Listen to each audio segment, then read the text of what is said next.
It is Friday, March 27th, 2026. If you are standing in a security line at a U.S. airport today, you are witnessing the longest TSA wait times in the agency's 24-year history. For 6 weeks, the Department of Homeland Security has been partially shut down. Nearly 50,000 TSA officers have now missed multiple paychecks. The result? Wait times exceeding 4 hours at some major airports, with call-out rates of 40 to 50% at the worst-hit hubs. But the lines are only part of the story. From the deployment of ICE agents at domestic checkpoints to a brand new $45 fee for travelers without a REALID, the rules of flying have changed fast. In this video, we are going to give you the real verified intel you need to get through the airport today, covering the specific airports hit hardest, what your rights are around ICE agents, and the exact ID situation at every checkpoint. To understand why your flight is at risk, look at the numbers. Before the shutdown, the call-out rate among TSA workers was about 4%. Now, roughly 40% of TSA staffers are calling out at some major airports. As of this week, more than 480 TSA officers have quit their jobs since the shutdown began. Houston's George Bush Intercontinental Airport has been among the hardest hit. At least half of its security lanes have been closed, meaning 100% of spring break passenger loads are being processed through less than 50% of the available lanes. Atlanta's Hartsfield-Jackson has been similarly unpredictable, with wait times fluctuating from 30 minutes to several hours on the same day. TSA Deputy Administrator Han-Nguyen McNeil has warned that if the shutdown continues, smaller airports may have to close their checkpoints entirely, diverting staff to keep major hubs running. Most major airports still recommend arriving 2 to 3 hours early for domestic flights, though several airports servicing hundreds of thousands of passengers daily are now advising travelers to arrive between 2.5 to 4 hours early.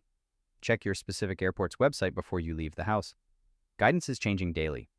Even if you make it to the front of the line, there is a new financial hurdle that caught many travelers off guard.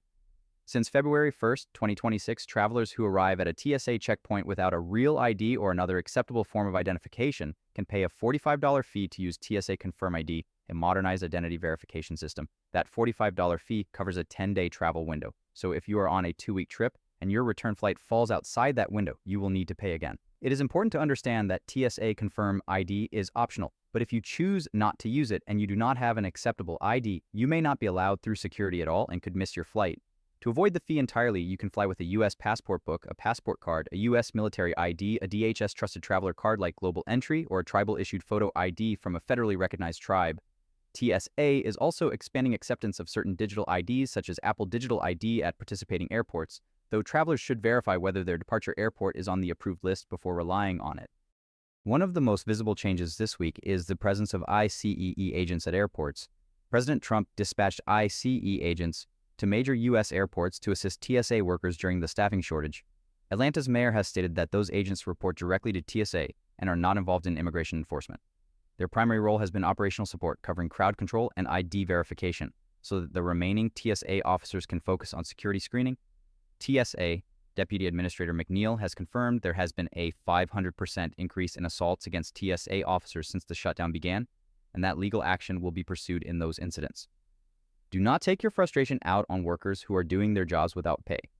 Keep your documents ready, your answers brief, and stay patient. That is the fastest way through. So what do you actually do today? Here is what is working. First, check your airport before you leave. Several major airports, including Atlanta, Newark, and airports in the New York area, have stopped posting real-time wait times online, citing concerns about accuracy. Call your airline directly or check their app for the latest gate and security status. Second, know your ID situation before you get in line. Look at your driver's license right now. If there's a star in the top corner, you are fine. If there is not, bring your passport. It is the single easiest fix. Third, if you are flying out of Houston's Bush Intercontinental, TSA screening is currently concentrated in Terminals A and E only, so factor that into your routing through the airport. Fourth, consider alternative airports where possible. Houston's Hobby Airport, just 30 miles from Bush Intercontinental, had travelers clearing security in about 10 minutes earlier this week after receiving reinforcements. Smaller or secondary airports in your metro area may be dramatically faster right now. And fifth, Delta Airlines is currently waiving change fees through March 30th for passengers flying out of Atlanta's Hartsfield-Jackson. Check whether your airline has issued a travel waiver for your city. You may be able to rebook at no cost.